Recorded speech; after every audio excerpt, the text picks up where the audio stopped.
காவிரி உபரிநீர் திட்டத்துக்கான விஷயங்களுக்கு கண்டிப்பாக ஒரு ஒரு ப்ராஜெக்ட் ரிப்போர்ட் தேவை. அதற்கான நிதி ஒதுக்கீடு செய்து எப்படி இதை செய்யலாம் அப்படின்ற ப்ராஜெக்ட் ரிப்போர்ட்டுக்காவது அவங்க இந்த மானிய கோரிக்கையிலையோ அல்லது பட்ஜெட் கூட்டத்தொடரில் ஏதாவது ஒரு நல்ல செய்தி வரும் என்பதை நாங்கள் பேசிக்கொண்டிருக்கோம். அது ஒன்று. அதுக்கப்புறம் தென்பெண்ணை ஆறு ஆறையும் நம்ம ஏன்னா தருமபுரியில் பொறுத்த வரைக்கும் காவிரி ஆறும் இருக்கிறது, தென்பெண்ணை ஆறும் இருக்கிறது.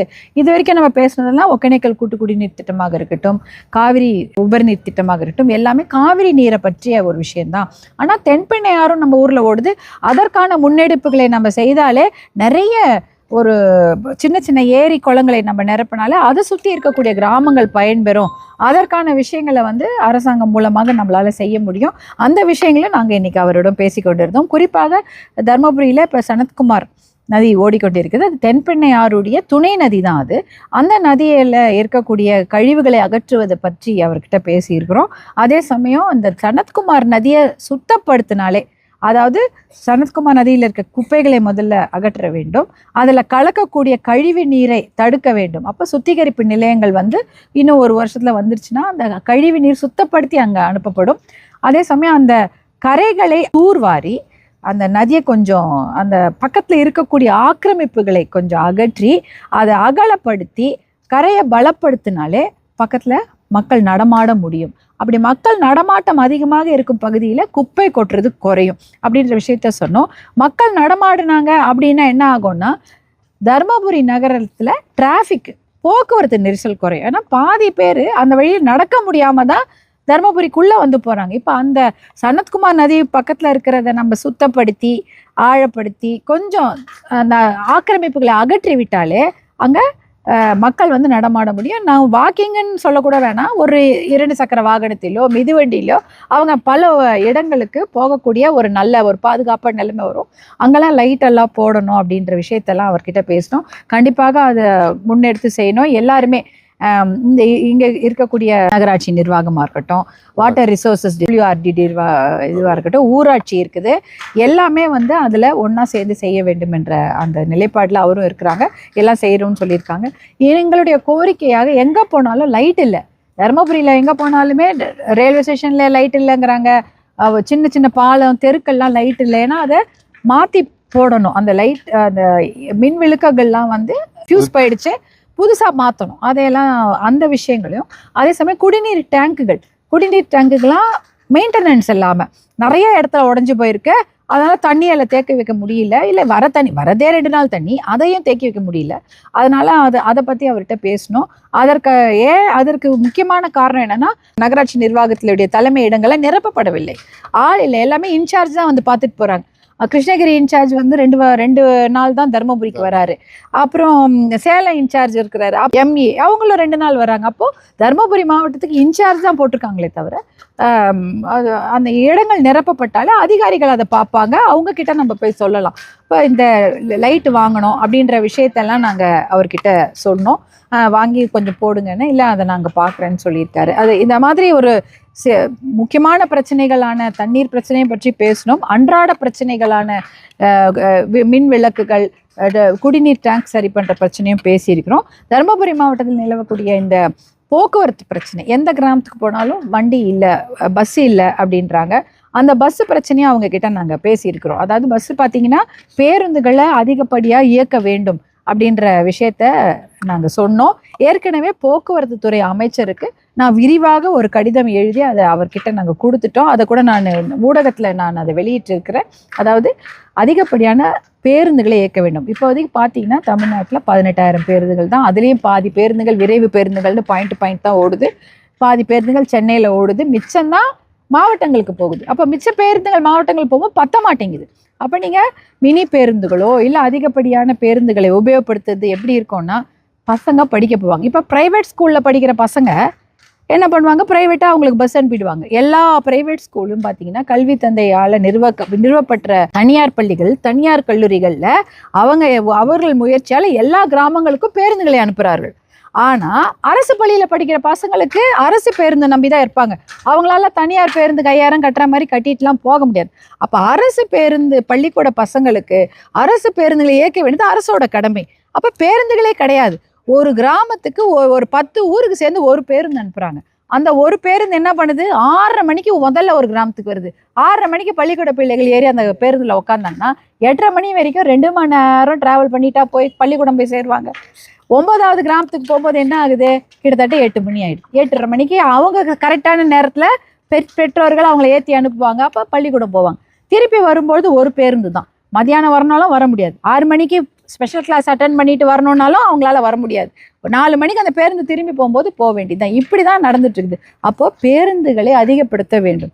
கிராமங்களுக்கு அதிகமான பேருந்துகளை விட வேண்டும்னா அப்போ மினி பேருந்துகளாவது போடுங்க.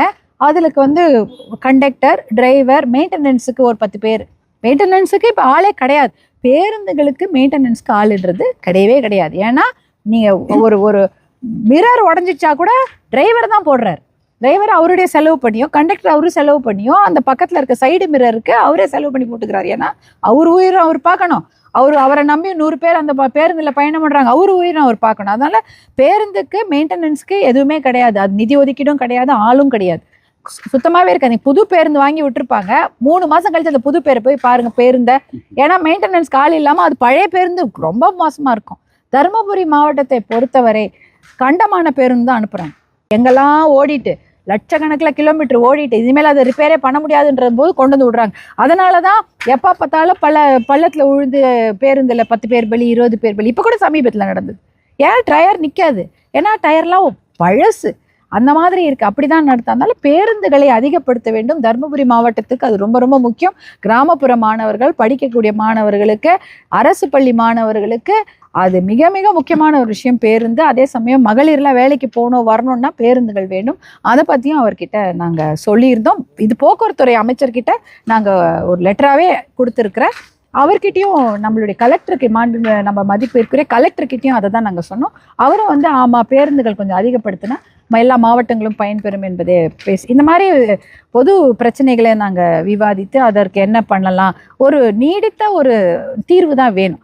அவசரமாக 1 மாதம் ஒரு தீர்வை கொடுத்து 1 மாதத்துக்கு அந்த தீர்வை மாற்றிட்டு இருக்க முடியாது. அதனால் நீடித்த தீர்வு வேணும் என்பதால் அவர் கொஞ்சம் டைம் எடுத்துக்கிறதா சொன்னார். அதனால தான் தருமபுரி பேருந்து நிலையம் மாற்றி அமைக்கக்கூடிய அந்த நிறைய பேருந்துகள் வராமல் இருக்கிறது. அந்த விஷயத்தையும் அவர்கிட்ட பேசணும். அதான் சொன்னேன், நான் அவசரமாக ஒரு தீர்வை எடுத்துட்டு ஒரே மாதத்தில் நானே முடிவு மாற்றிட்டு இருக்க முடியாது. அதனால நான் ஒரு குறிப்பிட்ட கால அவகாசம் எடுத்துக்கிட்டு எல்லாருக்கும் பொதுமக்களுக்கு முதல்ல பயன்பெறுகிற மாதிரி நல்ல தீர்வை கொடுக்கறதுக்கு நாங்கள் திட்டங்கள் போட்டுக்கொண்டிருக்கிறோம் என்று சொல்லியிருக்காங்க. அதனால நாங்கள் அதை விஷயமும் அவர்கிட்ட பேசிட்டோம். சேலம் நகராட்சியில் வந்து ஒப்பந்த பணியாளர்கள், அதாவது தூய்மை பணியாளர்கள் வந்து 100 ரூபா வந்து பத்திரத்தில் வந்து கையெழுத்து வாங்கியிருக்காங்க. அதாவது பிஎஃப் இது மாதிரி எதுவும் வாங்கக்கூடாது, ஆர்ப்பாட்டம்லாம் பண்ணக்கூடாதுன்னு சொல்லி நிபந்தனையோடு அந்த கையெழுத்து வாங்கியிருக்காங்க. கையெழுத்து எல்லாம் வாங்கியிருக்காங்க. ஐயோ, அது ரொம்ப எப்படி அது எல்லாருக்குமே பேசுவதற்கும் அவர்களுடைய கருத்துக்களை சொல்லுவதற்கும் ஜனநாயக நாட்டில் உரிமை இருக்குது. பேசக்கூடாது, கேட்கக்கூடாது அப்படின்றது வந்து தவறான ஒரு இது. அது எப்படி வாங்குவாங்கன்றது பெரிய கேள்விக்குறி. மேடம், ஏற்கனவே வந்து காவிரி மேலாண்மை சொன்ன நீரை வந்து கர்நாடகா திறந்து வரல. நேற்று முதலமைச்சர் சிவகுமார் வந்து அங்கே தண்ணியில் அணைகள் தண்ணி இல்லை அப்படின்னு பிரதமர் கருதி இருக்கு. கூட்டத்தோடு நடக்குது. இப்போ ஏறக்குறைய நம்ம இந்த மேட்டூர் திறக்காதனால 1,00,000 ஹெக்டேர் முடிய சாகுபடி பாதிப்பு ஏற்பட்டார். ஐயோ, இதை பற்றி விரிவான அறிக்கை மருத்துவர் அன்புமணி அவர்கள் கொடுத்துருக்குறாங்க. இந்த சம்பா சாகுபடி, குருவை எல்லாமே அடிபட்டு போகுது, இது தண்ணீர் நமக்கு வேண்டும் என்ற விஷயத்தை சொல்லியிருக்காங்க. எல்னினோ வேற வரப்போகுது. எப்பேற்பட்ட அபாயத்தை நம்ம விவசாய மக்கள், அதுவும் தருமபுரி மாவட்டத்தில் சந்திக்க போகிறாங்கன்னு நினச்சாலே ஒரே இதுவாக இருக்குது. அதற்கு நாம் வந்து போர்க்கால அடிப்படையில் நடவடிக்கைகள் நம்ம முன்னெச்சரிக்கையோடு தயாராக இருக்க வேண்டும். குடிநீருக்கு பற்றாக்குறை இருக்கக்கூடாது.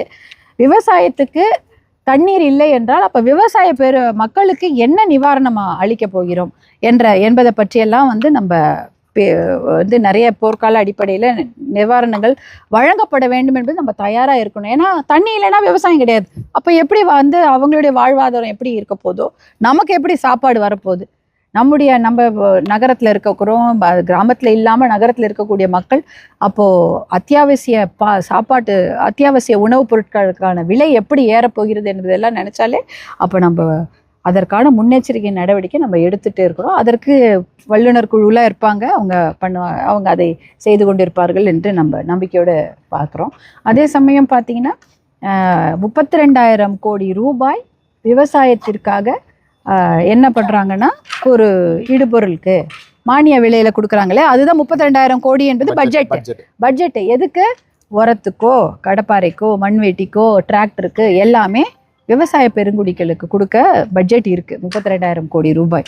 ஆனால் நிறைய விவசாய பெருங்குடிகள் என்கிட்ட சொன்னது, எங்களுக்கு அந்த அதுலேருந்தே கூட்டுறவு கடனை தள்ளுபடி பண்ணுங்க, புதுசாக எதுவும் 16,000 கோடி வேண்டாம், இந்த 32,000 கோடியில் இருக்கிற காசையே எடுத்துகிட்டு வந்து தள்ளுபடி பண்ணிட்டீங்கன்னா நாங்கள் விவசாயத்தை நல்லபடியாக செய்வோம் அப்படின்ற அவங்க தாங்க இந்த விவசாய பெருமக்கள் வந்து எங்ககிட்ட தெரிவித்த யோசனை இது.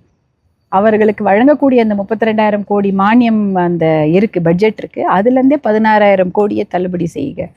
ஏன்னா இந்த சில சமயம் தேவையில்லாத உரங்களையும் தேவையில்லாத பொருட்களையும் விவசாயிங்க வாங்கிறதுக்கு திணிப்பு பண்ணிட்டு இருக்கிறாங்க. அந்த திணிப்பே வேண்டாம் எங்களுக்கு.